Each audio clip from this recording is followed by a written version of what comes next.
가스펠 프로젝트는 이 자녀들이 예배당에 나오지 못하고 있는 이 기간 동안 부모가 성경교사가 되는 프로젝트입니다. 위기의 때는 언제나 기회가 될 수 있습니다. 학생들이 등교는 하지만 또 일부분밖에 안 되고 또 나가지 못하는 사례도 발생하고 또 몇 주 후면 방학입니다. 교회가 이러한 상황에 어떻게 대응할 것인가, 무리하게 자녀들 예배당에 초청해서 일부밖에 또 오지 못하는 상황, 또 여러 가지 또 위험할 수 있는 상황을 예방하기 위해서 우리 자녀들이 가장 안전한 때에 초청 예배당으로 다시 오도록 할 예정입니다. 그래서 이 3개월 동안 우리 자녀들이 예배당에 나오지 못한다는 전제 속에 부모님이 말씀을 가르치고 함께 자녀와 함께 예배하는 훈련을 하는 기간으로 삼는 것이 이 가스펠 프로젝트입니다. 이미 차세대에서 충분한 정보를 제공해 드리고 또 거의 모든 가정에서 교재를 구입하는 것을 보면 열심히 실천하고 있다고 생각을 합니다. 이 과정을 통해서 또 가정이 교회가 되고 우리 자녀들이 부모로부터 말씀을 배우는 그런 축복이 있게 되기를 바랍니다. 오늘 드려지는 비전헌금은 더 멋진 세상을 통해서 지구촌 곳곳에 어려운 코로나 재난에 휩싸여 있는 이웃들을 저희가 도우려고 합니다. 우리가 뉴스로 접할 수 없는 소식들이 우리 선교사님들을 통해서는 접할 수 있습니다. 아마존강 유역의 원주민들은 거의 80% 이상이 감염되었다고 봐야 하고 또 곳곳에 처리되지 않는 시신들이 방치되어 있는 이런 끔찍한 재난의 실상이 이어지고 있습니다. 또 아프리카의 많은 지역은 마스크도 없을 뿐만 아니라 진단조차 하지 않는 상황에서 무조건 봉쇄하고 있기 때문에 또 경제적인 궁핍으로 고통당하고 있습니다. 더 멋진 세상이 이러한 지역에 여러 우리 요원들이 사역하고 있기 때문에 1차적으로 지원을 했고 또 2차, 3차 계속해서 우리 선교부와 함께 진행하려고 합니다. 이를 위해서 드려지고 또 이번 기회에 7월 말까지 우리 더 멋진 세상을 통해서 소액으로나마 이 사역에 계속 참여하기 원하는 분들은 정기 후원 약정을 온라인으로 가능합니다. 홈페이지나 또 여러 카카오톡이나 또 전화로 접수할 수 있음을 여러분들에게 알려드립니다. 올해 마리아 행전은 6.25 전쟁 70주년을 맞이하는 해로서 소망의 힘이라는 주제로 6월 24일부터 26일까지 열립니다. 여러 가지 모임을 절제해야 되는 이 기간에 이 기도회를 진행하는 이유는 6.25 전쟁 70주년이라는 특별한 의미 때문입니다. 또 소수의 인원이 안전수칙을 지키면서 저희가 모이기 때문에 그 밖에 모든 분들은 영상으로 함께 참여해야 합니다. 또 함께 모여 기도하는 것마저 우리가 포기한다면 우리가 하나님께서 기대하시는 모습으로 변화되기 어렵다 생각합니다. 최대한 안전 조치를 지키면서 또 온라인으로 함께 진행되는 이 집회를 위해서도 기도해 주시기 바랍니다. 주중 예배와 주일 예배를 예약으로 함께 참여하는 전혀 경험하지 못한 이런 상황이 계속되고 있습니다. 모바일이나 웹으로 예약하기 어려우신 분들은 전화로 언제든지 교회로 연락하시면 도와드리겠습니다.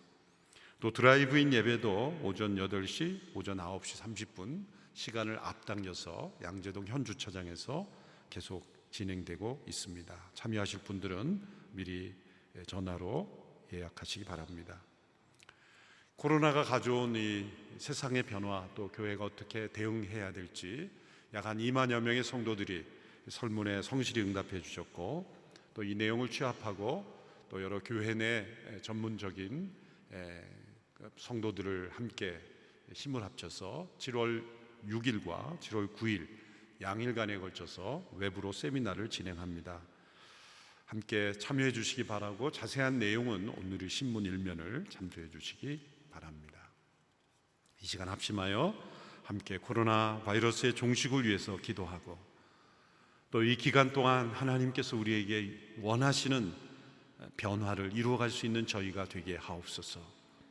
무엇보다도 온 세상에 하나님을 대적하며 높아진 교만을 내려놓고 하나님의 창조 질서를 거슬렀던 죄악을 회개하며 이 땅에 만연했던 거짓과 부정과 음란을 회개하며 하나님의 뜻대로 살아가지 못하고 우상을 숭배했던 우리의 죄악을 회개하는 기간이 되기를 원합니다.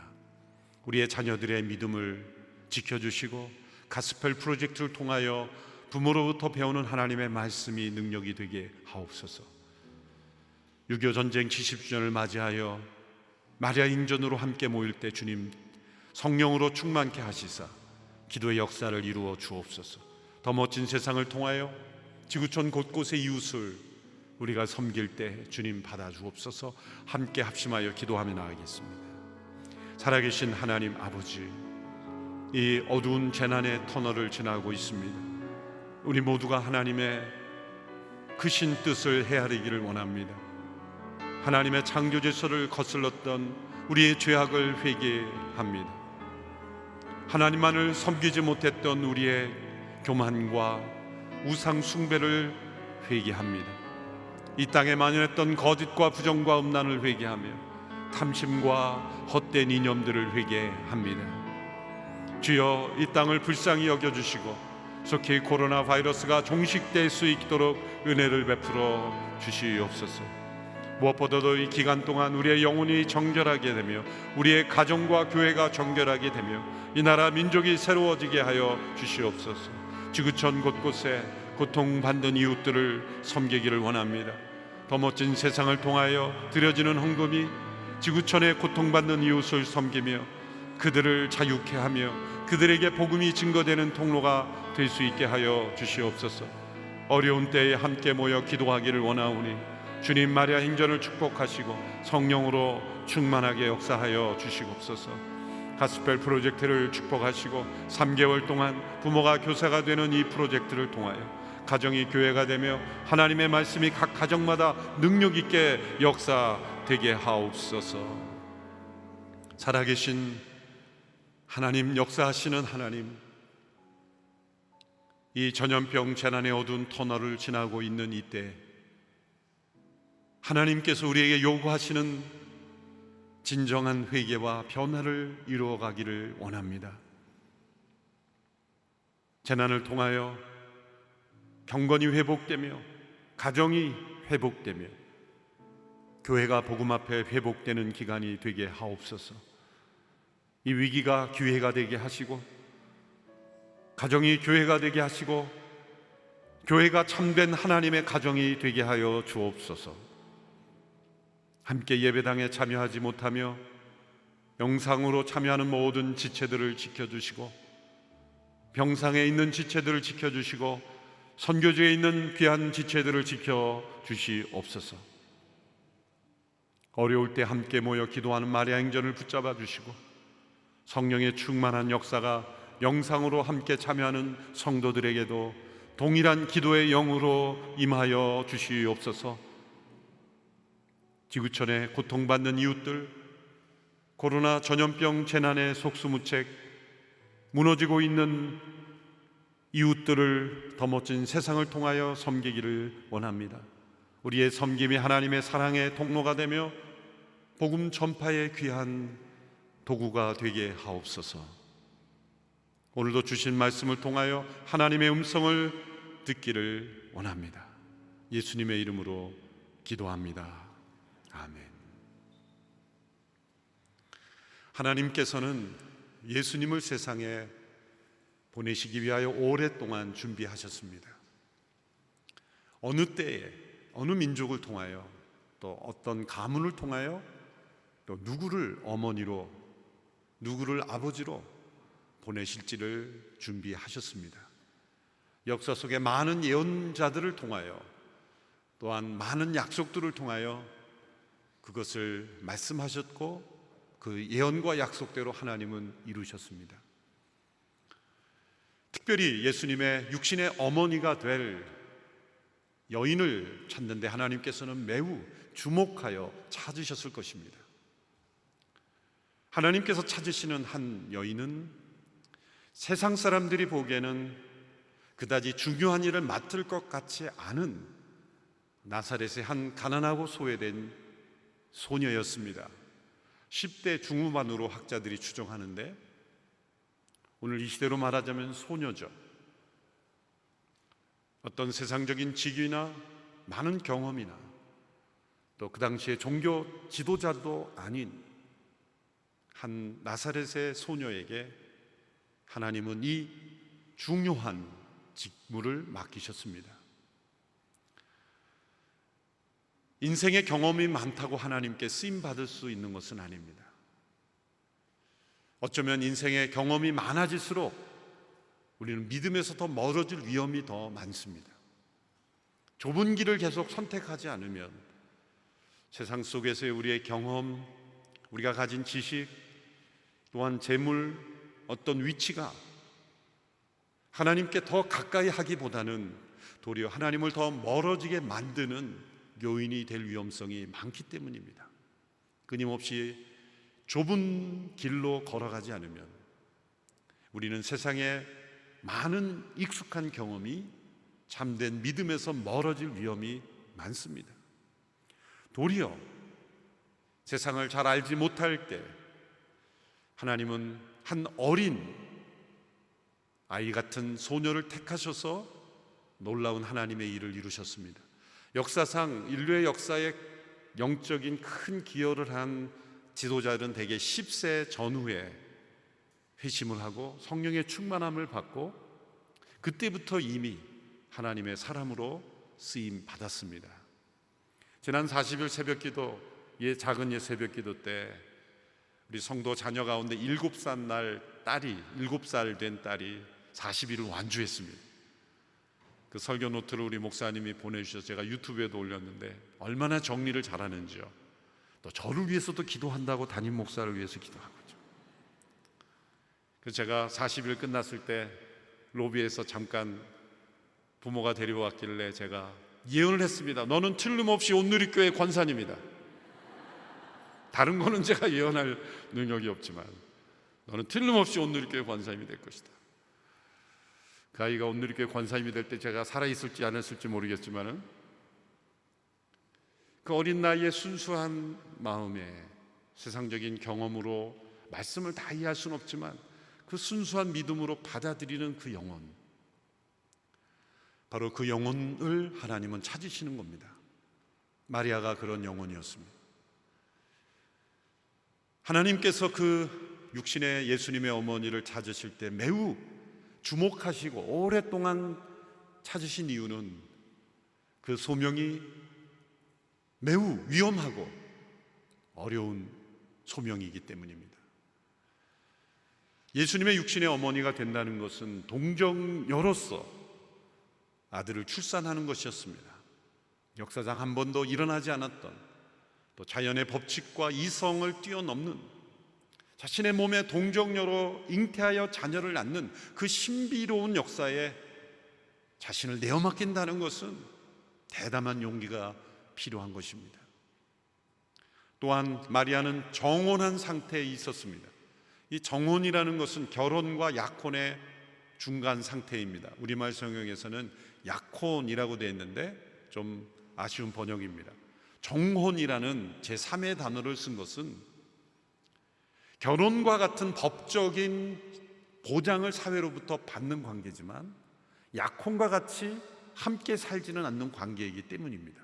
오늘 이 시대는 그런 문화가 없죠. 이 정혼이라는 관계가 있어야 하는 것은 예수님 때문입니다. 예수님은 동정녀에서 태어나야만 하시며 동시에 법적인 보호를 받는 자녀가 되어야 하기 때문이죠. 만일 약혼 단계에서 태어난다면 사생아가 되는 것이고 결혼 단계에서 태어난다면 동정녀 탄생이 되지 않는 겁니다. 그럼 이 두 가지를 만족시키려면 정혼이라는 독특한 결혼 제도가 있는, 그런 가정의 제도가 있는 민족이어야 하는데 바로 유대 민족이었습니다. 아니, 정반대로 설명해서 왜 유대 민족에 그러한 제도가 있었는가? 바로 예수님 때문에 그 민족에는 그런 제도가 생겨났다고 말할 수가 있습니다. 따라서 정혼 관계에 있었던 요셉이 이것을 과연 받아들일 것인가? 이것도 또한 큰 문제입니다.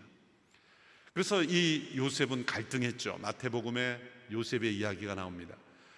우리가 알다시피 예수님의 탄생 이야기는 마태복음과 누가복음에 나오는데, 마태복음은 유대인을 대상으로 기록됐기에 남성, 이 예수님의 아버지인 요셉을 중심으로 그 스토리를 전개했습니다. 요셉은 갈등했습니다. 그래서 마태복음 보면 점잖게 번역해서 가만히 끊고자 하여 이렇게 돼 있어요. 점잖은 번역이죠. 쉽게 말하면 일시적으로 끊었다 이겁니다. 상처를 받았고 오해하고 믿지 못했다는 겁니다. 그러나 하나님의 계시가 요셉에게 임한 이후에 요셉이 받아들여서 이제 마리아를 아내로 맞이하게 되는 것이죠. 이 요셉이 받았던 갈등, 또 그로 인한 마리아의 갈등, 이것을 감당해야만 했습니다. 더 나아가서 정혼한 상태에서는 자녀가 출생하면 원래는 안 되는 그러한 상태이기 때문에 사회로부터 받을 수 있는 공격, 심지어 돌에 맞아 죽을 수도 있는, 가늠한 자와 같이 그렇게 처벌받을 수도 있는 매우 위험한 출생이었기 때문입니다. 역시 그 키는 요셉에게 있었던 거죠. 요셉이 그 신비한 비밀을 침묵하고 믿고 함께 하나님의 계시를 따라야만 이 모든 것이 완성되는 것입니다. 더군다나 마리아를 통해 태어나게 될 예수님, 그분의 운명을 미리 하나님께서는 알리셨습니다. 그분은 고난받고 십자가에 못 박혀 죽으시고 부활하시는 그 메시아의 사명을 감당하시기에 고통과 죽음이 기다리고 있는 자녀를 출산한다는 것, 그것은 얼마나 고통스러운 일입니까? 시몬이 예언한 대로 칼이 그 마음을 찌른다라는 표현처럼 그것은 매우 고통스러운 일입니다. 누구나 육신의 어머니는 자녀가 아들을 낳으면 건강하게 잘 성장하기를 바라지 않습니까? 그런데 메시아의 어머니는 이제 장차 그 앞에 기다리고 있는 고통과 죽음을 감당해야만 하는 길이었습니다. 그래서 그 소명은 매우 감당하기 힘든 무거운 책임입니다. 놀랍게도 마리아는 그 부르심을 믿음으로 받아들였습니다. 그래서 종교개혁자 마르틴 루터는 예수님의 출생에 세 가지 놀라운 사실이 있다고 말했습니다. 첫째는 하나님께서 사람이 되시는 사건이고, 두 번째는 처녀가 아들을 낳은 사건이고, 세 번째는 마리아가 그것을 마음으로 받아들였다는 것입니다. 믿음으로 받아들였다는 것입니다. 이 놀라운 사건의 주인공이 마리아입니다. 하나님께서 이 마리아를 통해서 이 놀라운 일을 행하실 때 가브리엘을 보내서 말씀하셨어요. 가브리엘은 헤럴드, 소식을 전하는 천사예요. 싸우는 천사는 미가엘, 요한계시록에 나오죠. 싸우는 천사는 미가엘이고 소식을 전하는 천사는 가브리엘입니다. 중요한 소식을 천사를 통해 하나님은 전하셨어요. 가브리엘 천사가 어느 날 마리아에게 나타나 이렇게 인사합니다. 누가복음 1장 28절의 말씀, 우리 같이 한번 읽어볼까요? 시작. 천사가 마리아에게 가서 말했습니다. 기뻐하라, 은혜를 입은 자여, 주께서 너와 함께 하신다. 기뻐하라, 은혜를 입은 자여, 주께서 너와 함께 하신다. 이 기쁨과 은혜라는 단어는 어원이 같습니다. 참된 기쁨은 은혜 속에서 발견되는 것이죠. 그런데 왜 은혜를 입은 자라고 했습니까? 주께서 너와 함께 하시기 때문이라는 겁니다. 우리가 은혜를 입은 자라고 할 때는 아무런 짐도 지지 않고 편안하고 고통이 없고 무거운 짐이 없고 내가 원하는 대로, 내가 살고 싶은 대로 살 수 있는 것, 그것이 은혜라고 생각할 수 있지만, 마리아에게 주어진 은혜는 무엇입니까? 메시아의 어머니가 되는 무거운 책임을 감당하는 것이었습니다. 그런데 그것을 능히 감당할 수 있게 되는데 주께서 함께 하시기 때문이다. 은혜를 입은 자란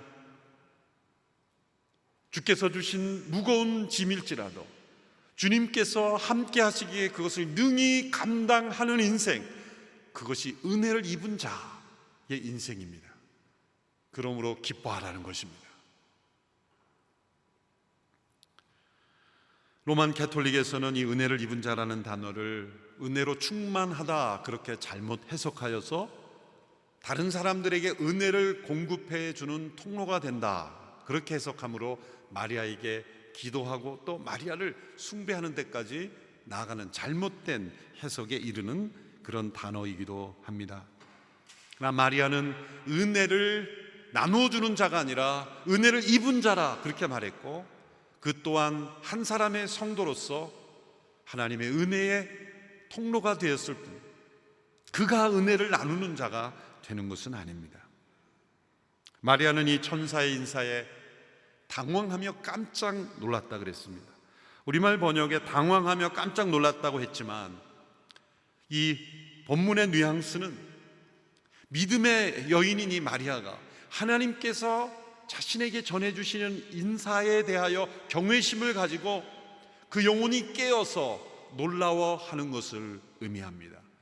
왜냐하면 이 인사법은 경건한 유대인들은 아무에게나 이런 인사가 주어지지 않는다는 것을 알았기 때문입니다. 예를 들어 기드온에게 인사할 때도 큰 용사여 주께서 너와 함께 하시도다, 주께서 너와 함께 하신다, 이런 인사는 구약에서 아무에게나 주어지는 인사가 아니었습니다. 하나님의 특별한 부르심을 가진 사람들에게 주어지는 인사였기 때문입니다. 이런 인사가 어찌민가? 이것은 자신에게 주어진 하나님의 계시, 그 하나님의 임재에 놀라는 것입니다. 여기서 중요한 믿음의 원리를 한 가지 발견합니다. 믿음의 사람은 이 하나님의 임재에 날마다 놀라워합니다. 하나님은 임재하시는 하나님이십니다. 우리가 말씀을 읽을 때, 기도할 때, 예배 드릴 때, 또 우리가 일상생활 속에서도 하나님은 임재하고 계십니다. 믿음의 사람은 우리가 믿음의 눈을 들어 살아계신 하나님께 마음을 열 때 우리는 깨어서 놀랍게 됩니다. 날마다 큐티의 말씀을 펼 때 우리는 그 말씀으로 놀라야 하는 것입니다. 놀라는 말씀으로 해석돼야 놀라는 것이 아니라 말씀에 놀라야 말씀이 깨달아지는 겁니다. 말씀이 깨달아져야 놀라는 것이 아니라 말씀이 해석되지 않아도 그 말씀에 놀라야 그 말씀이 깨달아지는 겁니다. 그 말이 그만 같은데 다른 말입니다. 말씀을 내가 완벽하게 해석해야 내가 놀랄 거라고 생각하지만 왜 말씀이 깨달아지지 않는가? 그 말씀에 대한 경외심, 그 말씀에 대한 놀라움을 가지고 대하지 않기 때문에 깨달아지지 않는다는 겁니다. 예를 들어 항상 기뻐하라, 쉬지 말고 기도하라, 범사에 감사하라, 다 아는 말씀이죠.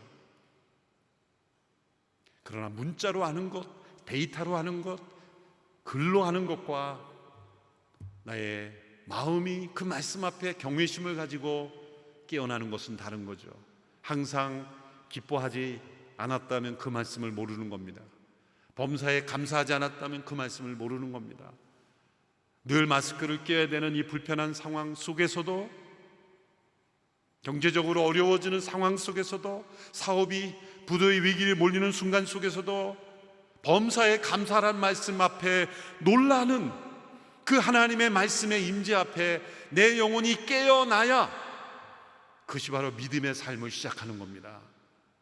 무슨 말씀이 기록되어도 내 지식과 경험으로 필터링 해버려서 내버리는 것이 아니라 내 경험과 지식을 내려놓고 말씀을 있는 그대로 놀라움으로 받아들일 때 그 말씀이 해석되는 겁니다. 이것을 가리켜 내가 말씀을 해석하는 것이 아니라 말씀이 나를 해석하는 것이다. 내가 말씀을 깨닫는 것이 아니라 말씀이 나를 깨우치시는 것이다. 가끔 성경을 열심히 공부하는 분들이 목표가 성경 말씀을 내가 꿰뚫어야 되겠다, 그리고 성경 공부도 말씀을 관통해 꿰뚫겠다, 그런 표현들이 나오는데 좀 교만한 표현입니다. 역사 이후로 말씀을 꿰뚫은 사람은 없습니다. 말씀에 꿰뚫린 사람은 많아요. 하나님, 제가 말씀에 꿰뚫린 사람이 되게 하옵소서. 그게 목표가 돼야 돼요. 말씀을 꿰뚫으려고 하는 사람은 이 말씀을 내 머리로 요리하려고 해요. 그래서 놀람이 없는 거예요. 그래서 믿음을 체험하지 못하는 겁니다. 날마다 큐티 말씀을 펼 때마다, 또 성경을 읽을 때마다 그 말씀에 임재하시는 마치 이 마리아가 이런 인사가 어찌민가 놀라워했던 그 영혼의 깨어남, 그 영혼의 놀라움을 우리가 체험할 수 있게 되기를 바랍니다. 심지어 어느 순간에도 놀라야 합니까? 예레미야가 고백한 대로 재난의 한복판에서도, 멸망의 한복판에서도 예레미야는 하나님의 임재에 깨어 놀라워했어요. 예레미야 예가는 예루살렘이 완전히 폐허가 된 순간에 그 예루살렘을 바라보며 슬피 울며 노래한 내용입니다. 그런데 놀랍게도 그 슬픔의 노래의 한복판에 소망의 고백이 있습니다. 그것은 폐허가 되어버린 이 재난 속에서도 하나님의 임재하심을 느끼며 그의 영혼이 하나님의 임재에 놀라며 새로우신 하나님을 바라보고 있다는 겁니다. 유명한 예레미야 예가 3장 22절에서 23절의 말씀이 바로 그 말씀이죠. 개정번역으로 한 목소리로 함께 읽겠습니다. 시작. 여호와의 인자하심과 긍휼이 무궁하심으로 우리가 진멸되지 아니함이니이다. 이것들이 아침마다 새로우니 주의 성실이 크시도소이다. 이 구절만 딱 떼어놓으면 너무나 평화로운 고요한 어떤 리조트 같은 분위기에서, 고요한 산속에서 평화로운 그런 안락한 삶 속에 아침 안개를 바라보면서 아침마다 새로우니 라고 고백한 것 같지만, 예레미야가 창문을 열고 바라보면 폐허가 되어 있는 예루살렘 도성, 도저히 희망이 보이지 않는 절망의 한복판에서 이 고백을 했다는 것이 믿어집니까? 그러나 예레미야는 뭔가를 느꼈다는 거예요. 살아계신 하나님의 임재 가운데 지금은 폐허지만 아침마다 새로우신 하나님이, 성실하신 하나님이 이 예루살렘을 붙잡고 계시다. 뭔가 성령님의 임재를, 그가 음성을 들었기에 이 고백을 하였을 것입니다.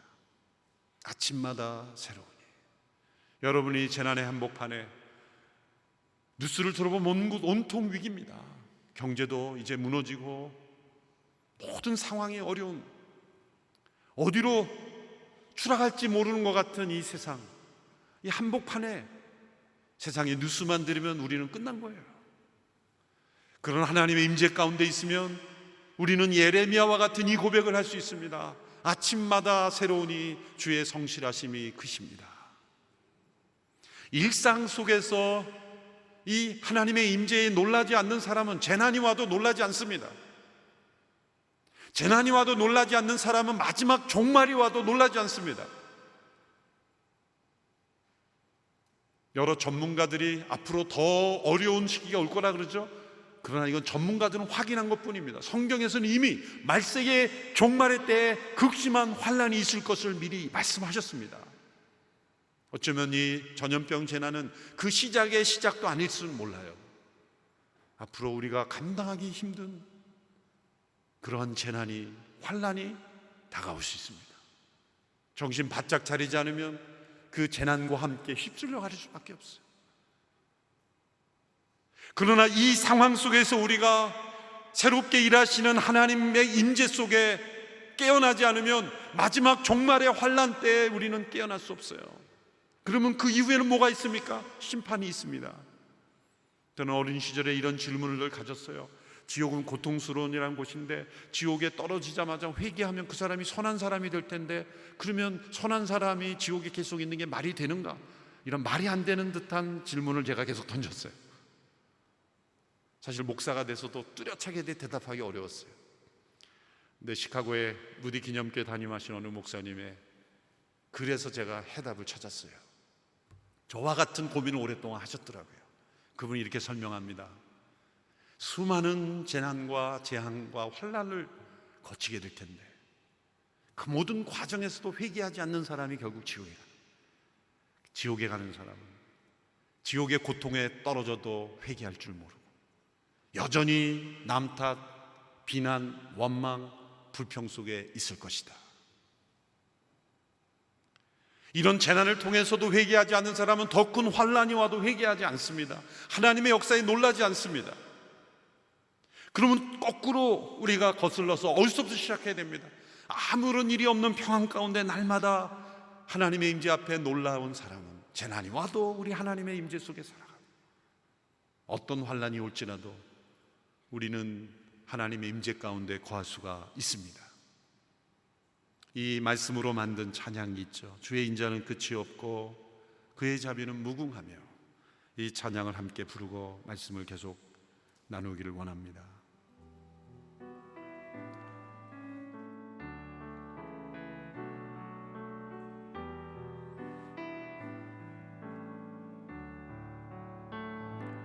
주의 인자는 끝이 없고 그의 자비는 무궁하며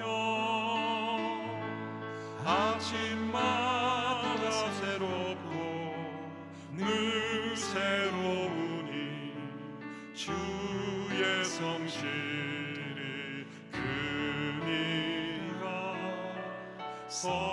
성실하신 주님. 주의 인자는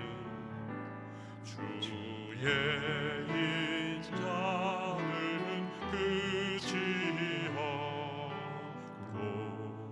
주의 자비는 무궁하며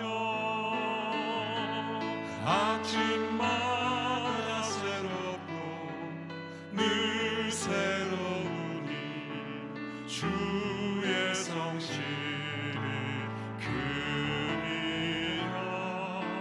성실하신 주님. 아침마다 새롭고 늘 새로우니 주의 성실이 크니라. 성실하신 주님. 전사는 계속해서 마리아가 낳을 이 아들의 신분과 역할을 설명합니다. 30절에서 33절의 말씀을 제가 읽겠습니다. 그러자 천사가 말했습니다. 두려워하지 마라 마리아야, 내가 하나님의 은혜를 받았다. 보아라, 내가 잉태의 아들을 낳을 것이다. 그러면 그 이름을 예수라 하여라. 그는 위대한 이가 될 것이요 지극히 높으신 분의 아들이라 부를 것이다. 주 하나님께서 그에게 그 조상 다윗의 보좌를 주실 것이다.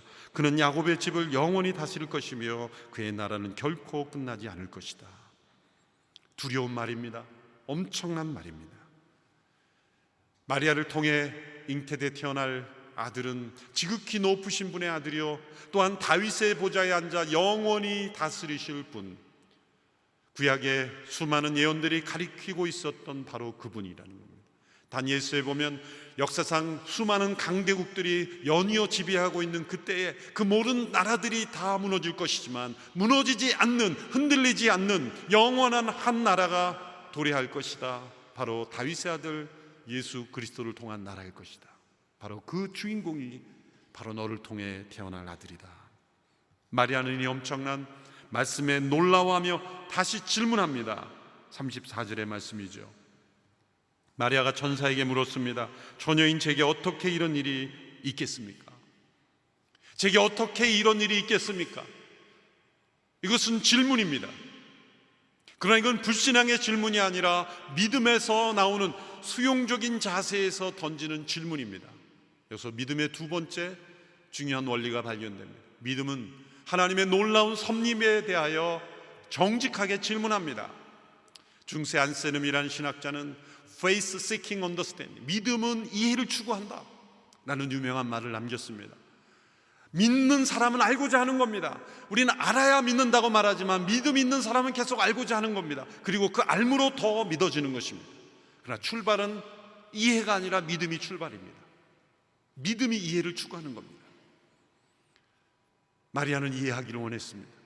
그것은 믿기 때문에 이해하기를 원한 거예요. 누가복음 1장은 이 마리아의 이야기부터 시작하지 않고 제사장 사가랴 이야기부터 시작합니다. 사가랴는 아내가 엘리사벳인데 둘 다 나이 많아 아이를 낳을 수 없었습니다. 하나님은 이 사가랴에게 전사를 통해 아들을 줄 것이다 약속하셨어요. 그런데 이 제사장 사가랴는 믿지 못했습니다. 그리고 이렇게 말합니다. 어떻게 제게 이런 일이 있을 줄 제가 확신할 수 있습니까? 마리아와 말이 비슷한 것 같습니다. 제 나도 늙었고 제 아이도 나이 많습니다. 똑같이 어떻게지만 이 사가랴의 어떻게는 불신앙의 질문입니다.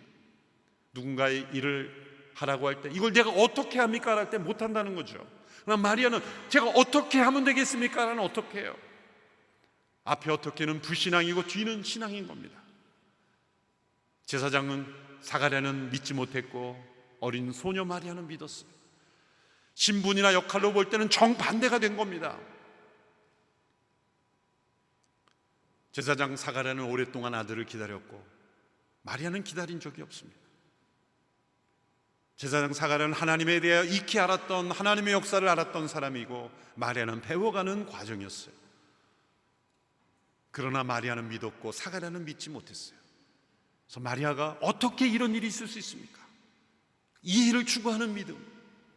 그래서 우리는 하나님을 믿기에 더 알고자 말씀을 배우는 것입니다. 더 기도하는 것입니다.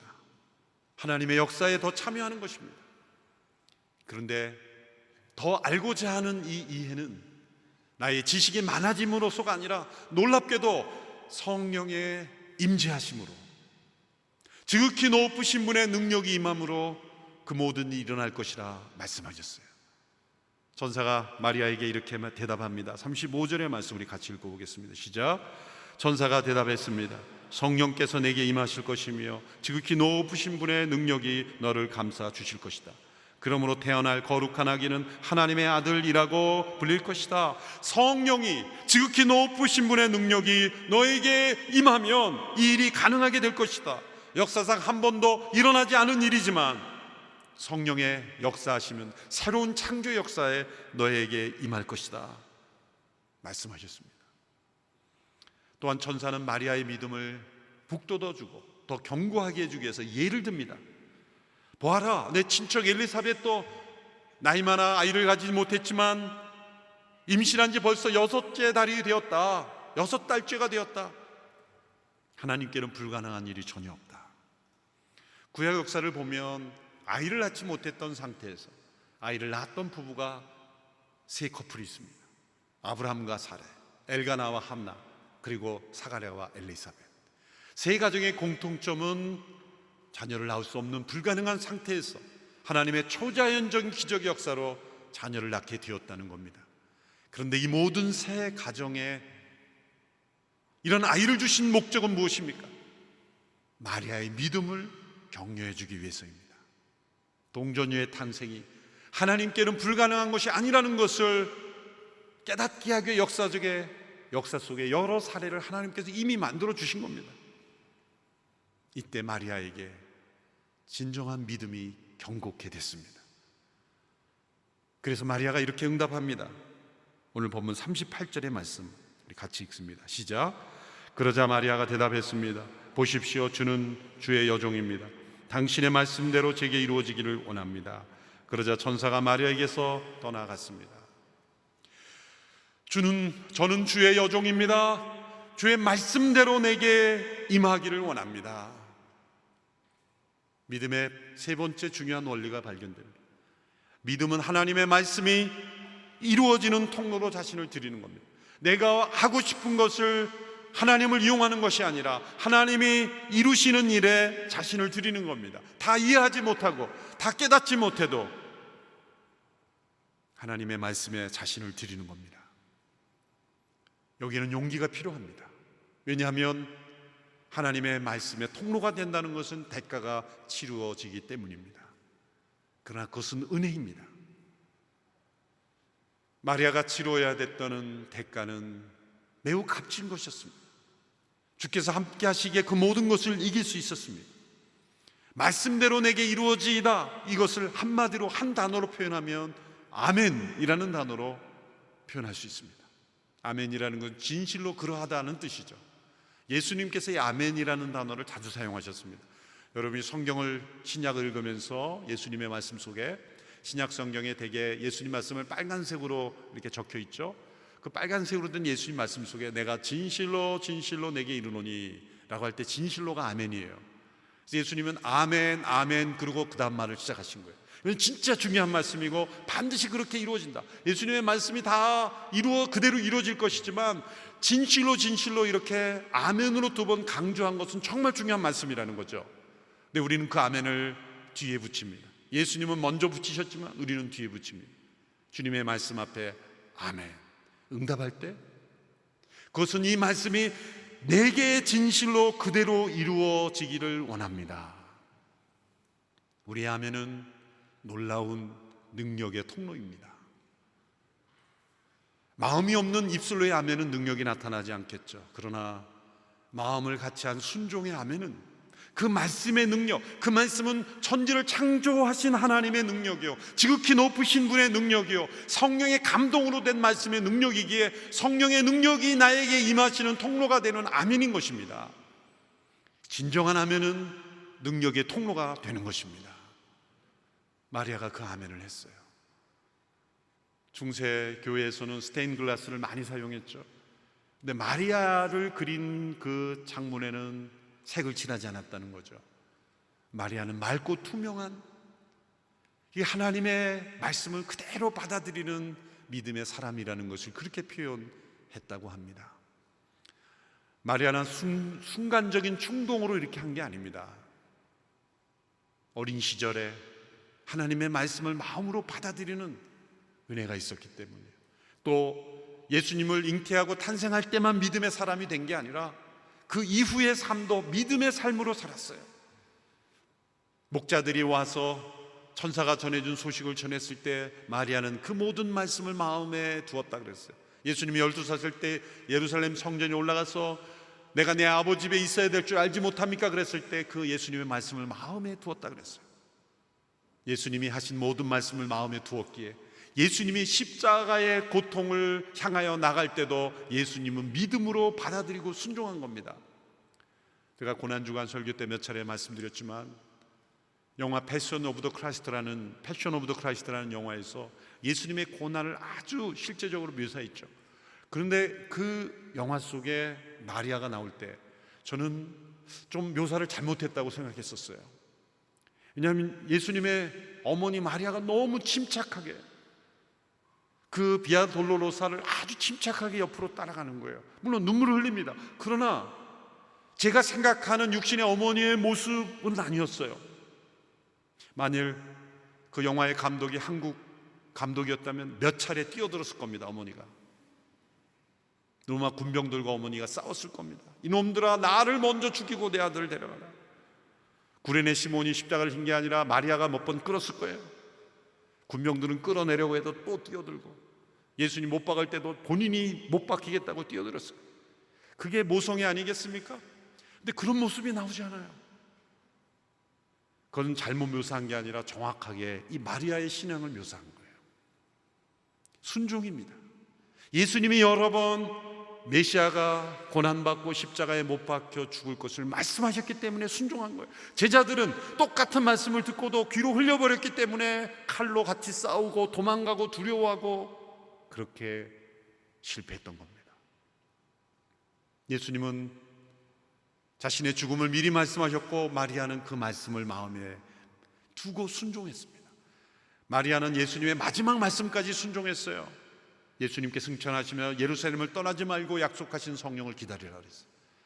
요한 사도행전 1장 14절에 보면 이런 기록이 나옵니다. 제자들이 예수님의 모친 마리아와 함께 저녁 기도에 힘썼다. 예수님의 어머니는 마지막 말씀까지 순종했어요. 그래서 오순절 성령의 충만함을 받은 여성 제자가 되어서 사도행전의 역사에 쓰임 받았던 것입니다. 결론적으로 마리아를 볼 때 하나님이 중요한 일을 맡기지 않을 것 같은 나사렛의 한 가난하고 소외된 소녀였지만 하나님이 보시는 기준은 그 마음에 순전한 믿음, 담대한 용기를 가진 믿음, 주의 말씀대로 내게 이루어지이다 라고 받아들이는 그 믿음을 보시고 마리아를 선택하신 것입니다. 그리고 기뻐하라 은혜를 입은 자여 라고 부르셨던 것입니다. 오늘 우리에게 천사가 이런 소식을 전한다면 우리는 어떻게 반응할까요?